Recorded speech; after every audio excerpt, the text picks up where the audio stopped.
Hello friends, welcome to my channel. आज हम अपना लेक्चर नंबर 28 कवर करेंगे। इससे पहले हमने रिसर्च के दो टॉपिक कवर कर लिए हैं, दो मेजर टॉपिक। बेसिक फर्स्ट में आपकी इंट्रो थी और सेकंड में आपके टाइप्स ऑफ रिसर्च थे। उसमें जो आपका एक्सपेरिमेंटल मेथड या एक्सपेरिमेंटल रिसर्च है उसको हम आज कवर कर रहे हैं और ये एनसीईआरटी के नोट्स हैं और इसको कंप्लीट करके मैं आपको अपने शॉर्टकट नोट्स पर भी लेके जाती हूँ कि मैंने उनको शॉर्ट कैसे बनाया है। ठीक है, सबसे पहले आ गया experimental method. Experimental method basically शायद आप सब लोगों ने पढ़ा होगा, बट फिर भी मैं कंफर्म करती हूँ। एक्सपेरिमेंटल मेथड क्या होता है? Experiments are generally conducted to establish cause effect relationship between two set of variable और events in a control setting. It is carefully regulated procedure in which changes are made in one factor and its effect is studied on another factor. ठीक है, while keeping other related factor constant. In the experiment, cause is event being changed or manipulated and effect is behavior that change because of the manipulation. ठीक है, अब देखो basically क्या है इसमें कि एक्सपेरिमेंटल रिसर्च में हम क्या करते हैं, कॉज इफेक्ट रिलेशनशिप को बिल्ड करते हैं। कॉज इफेक्ट रिलेशनशिप को बिल्ड कर रहे हैं। ये कॉज इफेक्ट रिलेशनशिप कब बिल्ड होगा, किसके बीच बिल्ड होगा? वेरिएबल्स के बीच में। ठीक है, वेरिएबल्स के दो वेरिएबल्स हो सकते हैं, दो इवेंट हो सकते हैं जिनके बीच में हम ये रिलेशनशिप देखना चाह रहे हैं। और जो कॉज होगा, कॉज क्या होगा आपका? Independent variable. और इफेक्ट क्या होगा आपका? Dependent variable. कॉज यानी कि जो रीज़न आ रहा है जिसकी वजह से हम क्या कर रहे हैं, डिपेंडेंट को ऑब्जर्व कर रहे हैं। जैसे कि मैं आपको पढ़ा रही हूँ, ये जो मेरा पढ़ाने का स्टाइल है, मेरा पढ़ाने का मेथड है, ये क्या आ गया? मेरा आईवी आ गया, इंडिपेंडेंट वेरिएबल आ गया। अब आप लोगों को जो समझ आ रही है मेरे पढ़ाने से, वो क्या आ गया? डीवी। यानी कि अंडरस्टैंडिंग किस पे डिपेंड करती है? टीचिंग मेथड पे। तो जो टीचिंग मेथड हो गया जिसको हम मैनिपुलेट भी कर सकते हैं, वो क्या आ गया आपका? आईवी। और जिस वजह से आपको समझ आ रही है, जो आप मेरे पे डिपेंड हो समझने के लिए, वो क्या आ गया हमारा? डीवी, यानी कि डिपेंडेंट वेरिएबल। अब एक्सपेरिमेंट में हम मेन क्या करते हैं, दो ग्रुप्स लेते हैं बेसिकली। पहले कंक्लूड कर लेती हूँ।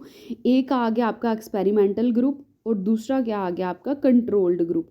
ठीक है, अब जब हमने एक्सपेरिमेंट परफॉर्म करना है तो पता कैसे चलेगा कि दो ग्रुप्स के बीच में डिफरेंस आ रहा है? या फिर अगर मैं आपको कुछ पढ़ा रही हूँ, आपको समझ आ रही है कि नहीं आ रही है, कैसे कंपेयर करेंगे हम? तो हम दो ग्रुप जनरेट करेंगे।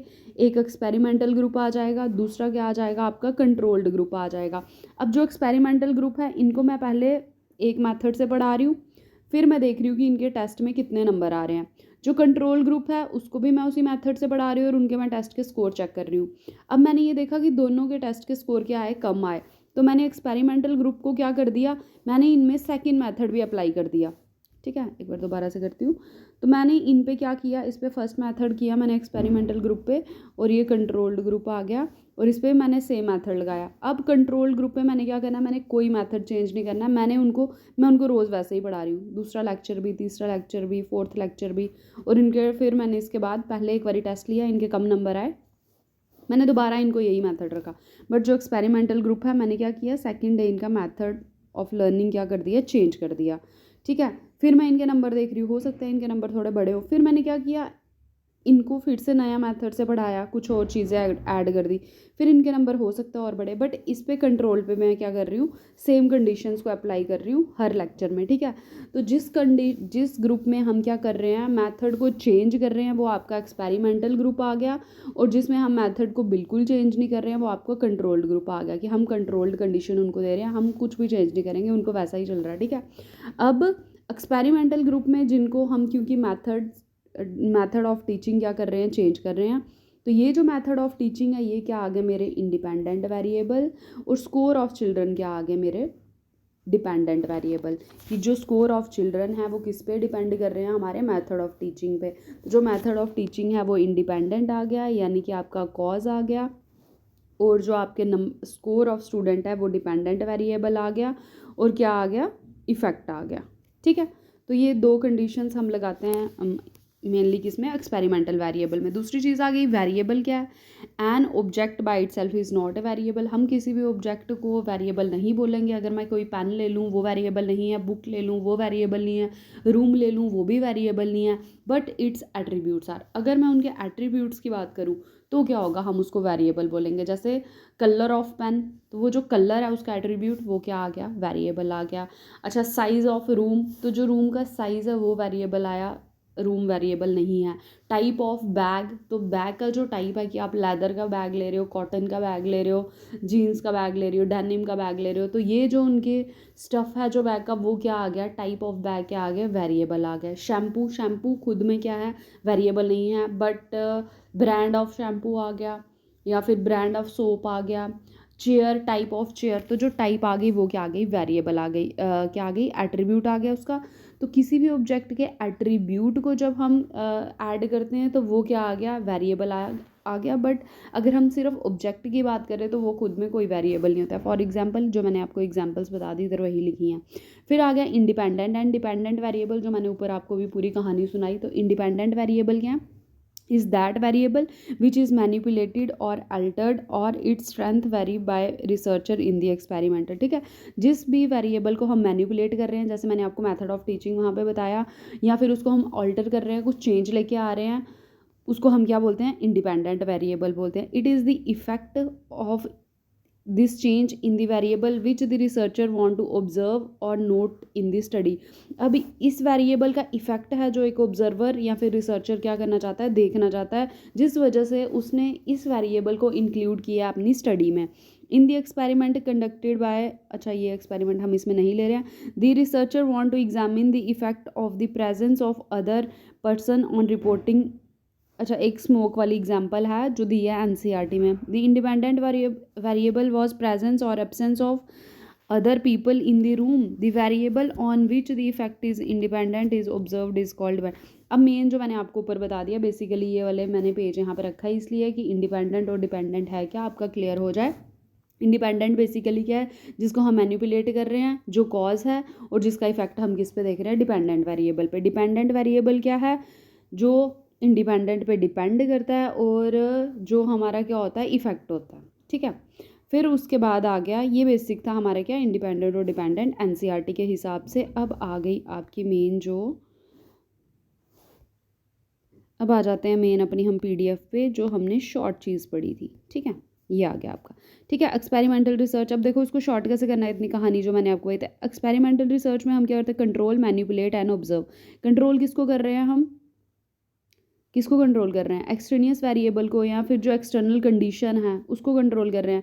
मैनिपुलेट कर रहे हैं हम इंडिपेंडेंट वेरिएबल को, ऑब्जर्व कर रहे हैं हम डिपेंडेंट वेरिएबल पे। ठीक है, कॉज इफेक्ट रिलेशनशिप बिल्ड करता है ये। किसी भी लेबॉर्टरी में हम इसको कंडक्ट करते हैं एक्सपेरिमेंटल रिसर्च को। लेबॉर्टरी मतलब कोई भी क्लोज्ड इन्वायरमेंट, उसको हम लेबॉर्टरी बोल रहे हैं। वेरिएबल्स हैं एनी मेजरेबल एट्रीब्यूट्स जिनको हम वेरिएबल बोलते हैं। अब डिपेंडेंट वेरिएबल और इंडिपेंडेंट वेरिएबल आ गए। डिपेंडेंट वेरिएबल क्या आपका इफेक्ट, इंडिपेंडेंट क्या आपका कॉज, और स्टैंडर्ड ऑफ लिविंग एग्जांपल दी है, ये आउटकम आ गया। बट किसका आउटकम आ गया, इफेक्ट ऑफ इनकम। तो इनकम पे डिपेंड करता है हमारा स्टैंडर्ड ऑफ लिविंग। तो इनकम चेंज करेंगे, standard of living automatically change होता रहेगा। तो हम मैनिपुलेट किसको कर रहे हैं, इफेक्ट ऑफ इनकम को, यानी कि इनकम चेंज करोगे तो इफेक्ट किस पे दिखेगा आपको, स्टैंडर्ड ऑफ लिविंग पे दिखेगा। इसमें एक और वेरिएबल आती है, mediatory and intervening variables.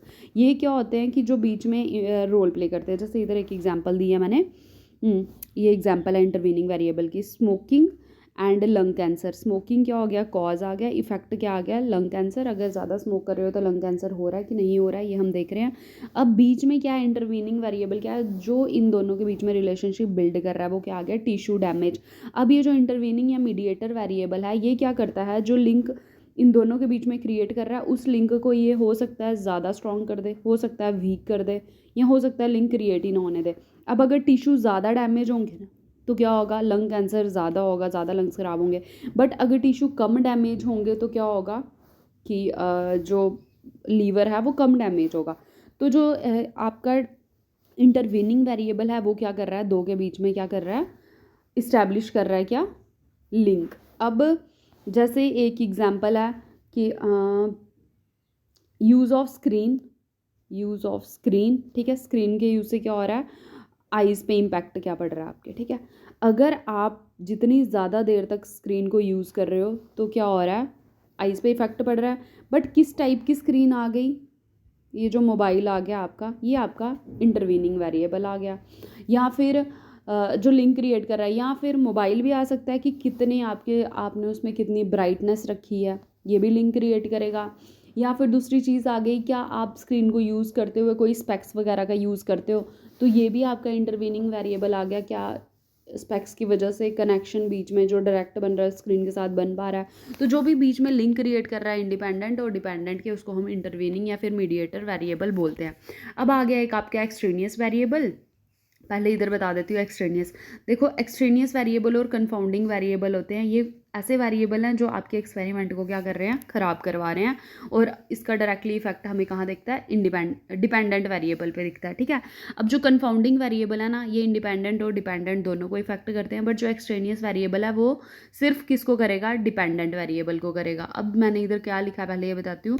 Extraneous variable directly effect dependent variable और may combine with independent to produce effect and are non manipulative, ठीक है। अब जो एक्सट्रेनियस वेरिएबल है वो क्या करता है, डायरेक्टली इफेक्ट करता है आपके डिपेंडेंट वेरिएबल को, या फिर ये क्या करेगा, इंडिपेंडेंट के साथ कंबाइन होगा और क्या करेगा, इफेक्ट को प्रोड्यूस करवाएगा किसमें, डिपेंडेंट में, और हम इसको मैनिपुलेट नहीं कर सकते।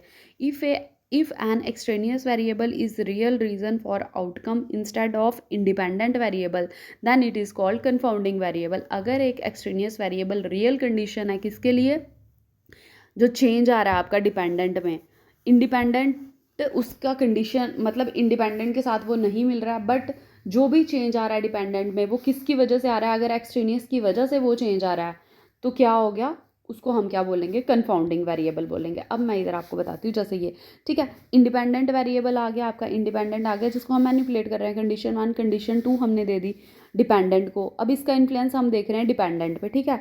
बट अगर अब एक्सट्रेनियस वेरिएबल क्या आ जाएगा, कोई भी बाहर के एक्सटर्नल आउटकम जो हमारे एक्सपेरिमेंट को ख़राब कर रहे हैं और वो हमारे इंडिपेंडेंट वेरिएबल का इफेक्ट हमारे डिपेंडेंट पे नहीं पड़ने दे रहे हैं, ठीक है। तो जो चेंज आ रहा है डिपेंडेंट वेरिएबल में वो एक्सट्रेनियस वेरिएबल की वजह से नहीं आ रहा है, हो सकता है कोई बाहर का आउटकम है जो इसके इफेक्ट को ख़राब करवा रहा है, ठीक है। जैसे कि हम देख रहे हैं, मैं क्लास में जब पढ़ा रही थी तो मैंने यही एग्जाम्पल दी थी कैफ़ीन की।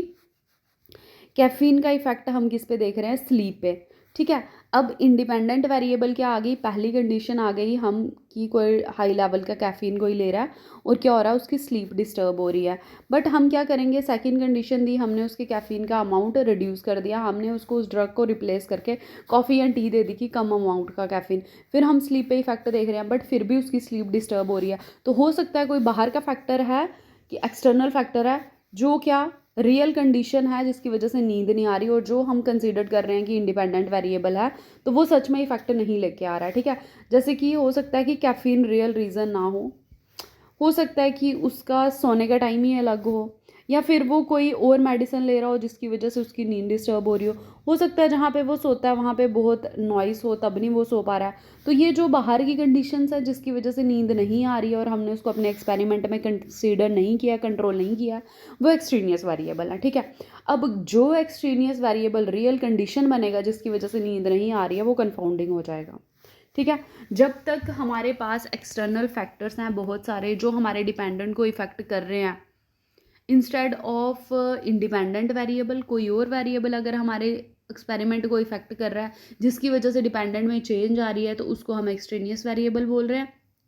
जब कोई एक्सट्रेनियस वेरिएबल रियल कंडीशन बन जाता है कि वो डिपेंडेंट पे इफेक्ट कर रहा है तो वो क्या हो जाएगा, कंफाउंडिंग हो जाएगा। सिंपल सी बात है, कन्फ्यूज़न की कोई बात नहीं है इसमें। कोई भी बाहर की कंडीशंस जब तक हमारे डिपेंडेंट में इफेक्ट ला सकती हैं, मतलब ला सकती हैं, इफेक्ट लाया नहीं है, उसको हम एक्सट्रेनियस बोल रहे हैं। बट जब जो इफेक्ट है वो सच में उस एक्सट्रेनियस की वजह से हो रहा है तो वो एक्सट्रेनियस को हम कंफाउंडिंग बोल देंगे। कंफाउंडिंग और एक्सट्रेनियस में बस इतना सा ही डिफरेंस है, ठीक है। तो अगर आपको समझ आया तो ठीक है, अगर समझ नहीं आया मुझे कमेंट करके बोल सकते हो, मैं इसको और भी ईजी लैंग्वेज में लेके आ जाऊँगी। बट एक्सट्रेनियस और कंफाउंडिंग का डिफरेंस बहुत ज़्यादा इंपॉर्टेंट है। अगर आपको इन फ्यूचर कभी कोई क्वेश्चन आ जाए तो उधर आपको कन्फ्यूज़ नहीं होना है। अगर जो रियल कंडीशन है जिसकी वजह से क्या आ रहा है, इफेक्ट हो रहा है, तो वो क्या हो जाएगा, पर डिस्टर्ब करने वाला इफेक्ट। अगर सिंपल इंडिपेंडेंट और डिपेंडेंट का आप देख रहे हो, इंडिपेंडेंट और डिपेंडेंट वेरिएबल का रिलेशन देख रहे हो, अगर इंडिपेंडेंट की वजह से डिपेंडेंट में चेंज आ रहा है तो ठीक है, बट अगर इंडिपेंडेंट की वजह से डिपेंडेंट में चेंज नहीं आ रहा, कोई और बाहर का फैक्टर है जो डिस्टर्ब कर रहा है एक्सपेरिमेंट को, तो वो क्या हो जाएगा, एक्सट्रेनियस फैक्टर हो जाएगा, एक्सट्रेनियस वेरिएबल हो जाएगा।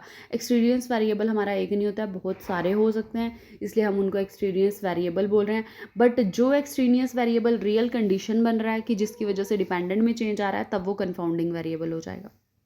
ठीक है, चलो ठीक है, ये टॉपिक कंप्लीट हो गया। और अगर आपको वीडियो अच्छी लगी होगी तो लाइक करना, चैनल को सब्सक्राइब करना और शेयर भी करना वीडियो को। और इसके बाद हम प्रोसेस ऑफ रिसर्च पे आएंगे। मैंने ये आपको ऐसे पहले करवा दिया क्योंकि यहाँ पे कवर हो रहा था, नहीं तो मैंने ये आपको डिज़ाइंस में करवाना था, रिसर्च डिज़ाइन में प्रॉपर। दोबारा भी करवा दूँगी कोरिलेशनल स्टडी से पहले या कोरिलेशनल डिज़ाइन के बाद। ठीक है, तो चलो, थैंक यू।